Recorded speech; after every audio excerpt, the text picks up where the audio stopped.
నమస్తే, నేను జీవి సత్యనారాయణ. ఈ వీడియోలో ఈ ఎపిసోడ్లో మనకి డీమెర్జర్ గురించి.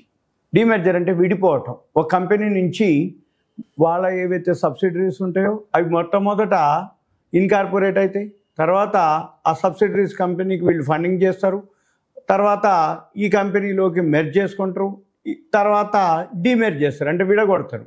ఆ విడగొట్టినవి ఎలా పైసలు వస్తాయి, ఏమొస్తాయి, ఎట్లా వస్తాయి. అయితే ఈ వీడియో ఎవరైతే చూస్తున్నారో వాళ్ళు ఒక పెన్ను నోట్బుక్ దగ్గర పెట్టుకోవాలి. ఏ వెబ్సైట్లో అయితే చూపిస్తున్నామో ఆ వెబ్సైట్లోకి వెళ్తే మీకు ఇన్ఫర్మేషన్ ఉంటుంది. పెన్ను నోట్బుక్ దగ్గర పెట్టుకొని ఆ వెబ్సైట్లో వెళ్ళి తర్వాత వెరిఫై చేయాలి, చెక్ చేయాలి. ఇలానే రాబోయే రోజుల్లో కూడా మీరు ఇలానే హోంవర్క్ చేసుకోవాలి. ఎలా ఏంటిదనేది చూద్దాము. ముందుగా సింపుల్గా మీరు గూగుల్కి వెళ్ళండి. గూగుల్కి వెళ్ళి డీమెర్జర్ లిస్ట్ అని కొట్టిన అనుకోండి ఉదాహరణకి. అనగానే ఇక్కడ డీమెర్జర్ లిస్ట్ వచ్చేస్తుంది. లిస్ట్ ఆఫ్ అంటే 2025, 2024 ఇట్లా మనము ఏవైతే డీమెర్జర్ అయిపోయినాయో అవి మనం వెబ్సైట్ ఉంటుంది. వెబ్సైట్ ఓపెన్ చేసుకోగానే మనకి ఇవి లిస్ట్ అనమాట. ఏవైతే ఈ సంవత్సరం 2025, 2024 ఎండింగ్లో ఈ మధ్యకాలంలో ఐటీసీ నుంచి ఐటీసీ హోటల్స్ని డీమెర్జ్ విడగొట్టారు. రిలయన్స్ ఉంది, రిలయన్స్ నుంచి రిలయన్స్ జియో విడగొట్టిండ్రు. ఈ విడగొట్టడం వల్ల మనకేం తెలుస్తుంది అంటే ఆ కంపెనీ ప్రోడక్టు, ఆ కంపెనీ సర్వీసు, ఈ కంపెనీ ఆ కంపెనీ రెండు విడిపోయినప్పుడు అది వేరే లిస్ట్ అవుతుంది. ఎవరైతే ఈ పేరెంట్ కంపెనీ షేర్లు ఉన్నాయో ఆ షేర్లకి ఆ షేర్లు వస్తాయి. ఇప్పుడు దానికి రిలయన్స్ విడగొట్టారు, డీమెర్జర్ అయింది జియో. అయితే రిలయన్స్ ఉన్న వాళ్ళందరికీ జియో షేర్లు, రిలయన్స్ ఒకటి ఉంటే జియో ఒకటి షేర్ ఇచ్చారు. సపోజ్ ఇప్పుడు ఐటీసీ హోటల్ ఉంది, ఐటీసీ కంపెనీ నుంచి విడగొట్టారు. ఐటీసీ ఉన్న వాళ్ళకి ఐటీసీ హోటల్ షేర్స్ వస్తాయి. ఇప్పుడు టాటా మోటార్స్ ఉంది. ఇలా ఇప్పుడు వేదాంత ఉంది, వేదాంత. నెక్స్ట్ వచ్చి ఇప్పుడు ఏబిఎఫ్ఆర్ఎల్. ఇలా ఏవైతే ఉన్నాయో సీమెన్స్. ఇప్పుడు లేటెస్ట్గా మనకి ఏవైతే ఉన్నాయో ఆ కంపెనీల పేర్లు మనం గమనించాలి. ఉదాహరణకి ఎలా అంటే ఏవైతే కంపెనీలు ఉన్నాయో డీమెర్జ్ అవుతాయి. ఇప్పుడు లేటెస్ట్గా హానివెల్ ఆటోమేషన్ ఉంది, దాంట్లోంచి 3 కంపెనీలు విడగొడుతున్నారు.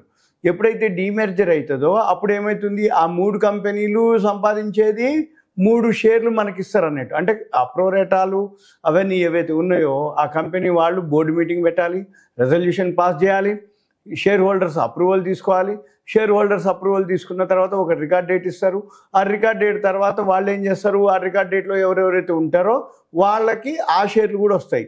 అయితే ఎప్పుడైనా కానీ డీమెర్జ్ అయిన టైంలో ముందు తక్కువ ఉంటుంది, ఆ డేట్ వచ్చే టైంకి ఆ షేర్ బాగా పెరుగుతుంది. మళ్ళీ డీమెర్జ్ అయిపోయినాక ఆ షేర్ల వాల్యూ, ఈ షేర్ వాల్యూ మనం రెండూ కూడుకుంటే మనకి ఎంత వాల్యూ పెరిగింది అనేది మనకు తెలుస్తుంది. ఉదాహరణకి ఇప్పుడు మీకు ఒక వెబ్సైట్లు ఉన్నాయి. ఈ వెబ్సైట్లో ఇప్పుడు ఏంటిది, up to 450% gain in market capitalization. Market capitalization 450% పెరిగింది డీమెర్జ్ అయిన తర్వాత. అంటే అంత వాల్యూ పెరిగింది. షేర్ ప్రైస్ పెరిగితేనే మార్కెట్ క్యాపిటలైజేషన్ పెరుగుతుంది. మార్కెట్ క్యాపిటలైజేషన్ అంటే ఏంటి, సింపుల్గా share price, number of shares.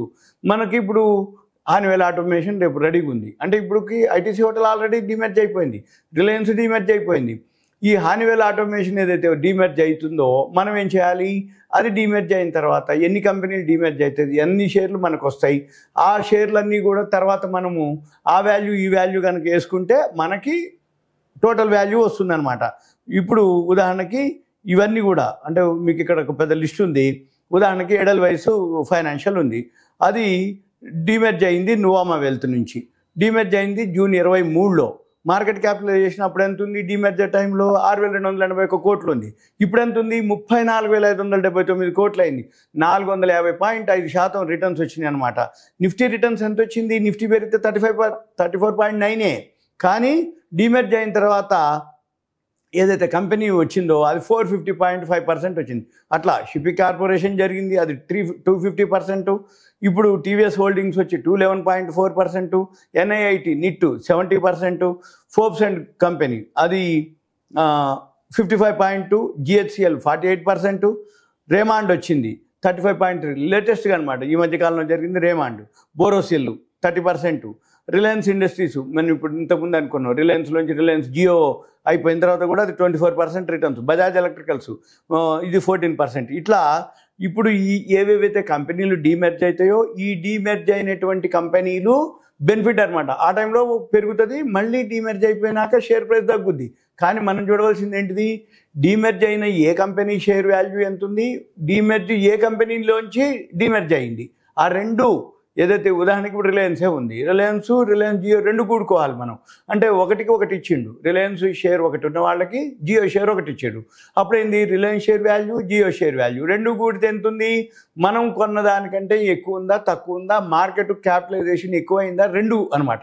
ఇలా మనము ఏదైతే డీమెర్జర్ ఉందో ఇవన్నీ చూడాలి.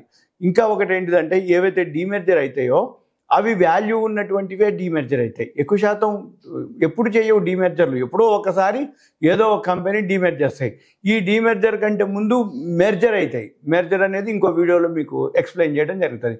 మెర్జర్ వల్ల ఏం జరుగుతుంది, డీమెర్జర్ వల్ల ఏం జరుగుతుంది, ఈ ఎపిసోడ్లో మాత్రం డీమెర్జర్ అంటే ఏంది? విడిపోవటం అంటే ఉదాహరణకి ఇప్పుడు అంతకుముందు ఐసిఐసిఐ ఉంది, ఐసిఐసిఐలోంచి విడిపోయినాయి. ఐసిఐసిఐ లోంబార్డ్ అని, ఐసిఐసిఐ సెక్యూరిటీస్ అని ఇవన్నీ ఉంది. ఇప్పుడు హెచ్డిఎఫ్సి ఉంది, HDFC securities, HDFC bank, HDFC insurance, ఇట్లా డీమెర్జ్ అయిపోయినాయి. డీమెర్జ్ అంటే విడిపోయినప్పుడల్లా ఆ స్వతంత్రంగా ఉంటాయి అన్నమాట. ఆ విడిపోయిన కంపెనీలు స్వతంత్రంగా సంపాదించుకోవడం మొదలు పెడతాయి.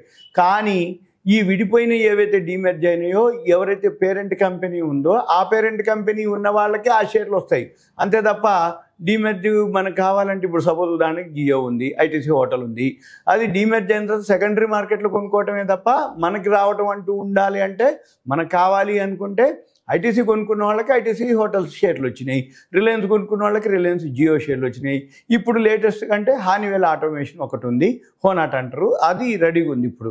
అయితే ఇంకా టైం ఉంది, అది ఏది డీమెర్జ్ కావడానికి. కానీ అనౌన్స్మెంట్ జరిగింది ఎప్పుడో ఒకసారి. అది డీమెర్జ్ డేటు, రికార్డ్ డేటు, ఏమి ఇస్తారు, ఎన్ని ఇస్తారు, ఎట్లా ఇస్తారు, అవన్నీ కూడా ఇంకో వీడియోలో మీకు నేను చెప్పడానికి వీలవుతుంది. కాకపోతే మనం ఏం చేయాలిగా, ఏవైతే డీమెర్జ్ మంచి రిటర్న్స్ అనమాట, ఇటువంటి అన్ని సేఫ్గా, షేర్ మార్కెట్ ఒకరోజు తగ్గుద్ది, ఒకరోజు పెరుగుతుంది, పెరిగిన రోజు ఆహా అంటారు, తగ్గిన రోజు అనవసరంగా మనం అమ్ముకోలేదు, ఇవన్నీ జరుగుతాయి. కాబట్టి మనం ఏం చేయాలి, ఈ డీమెర్జ్ కంటెంట్ కాన్సెప్ట్ని బాగా అర్థం చేసుకొని ఏ కంపెనీలు ఉన్నాయనేది లాంగ్ టర్మ్కి, ఇవన్నీ కూడా షార్ట్ టర్మ్ కంటే కూడా లాంగ్ టర్మ్ ఎప్పటికప్పుడు ఆ ఇన్ఫర్మేషన్ తీసుకొని, ఇప్పుడు మీకు ఏంటిది ప్రూఫ్, అంతకుముందు డీమెర్జ్ అయిన కంపెనీ ఎంత వాల్యూ ఉంది, ఇప్పుడు రాబోయే కంపెనీ ఎంత వాల్యూ ఉంటుందో చూసుకోవటం, సింపుల్గా ఇంతే. ఇక ఈ ఎపిసోడ్ ఇదంతా మీకు ఒక awareness, education, information, knowledge purpose మాత్రమే. దయచేసి మీరు ఏదైనా డౌట్స్ కానీ ఈ వెబ్సైట్ మాకు రావట్లేదు, దీంట్లో మీరు చూపించారు అని అనకుండా మీరేం చేయాలి, ఒకవేళ మీకు ఏదైనా అనిపిస్తే కాల్ చేయొద్దు, మీ పేరు, ఏరియా నాకు వాట్సాప్ మెసేజ్ పెట్టాలి, పెట్టి కంటెంట్ కూడా అలా మెసేజ్ పెట్టాలి, నాకు డీమెర్జర్ గురించి తెలుసుకోవాలని ఉంది, లేదు డీమెర్జర్ గురించి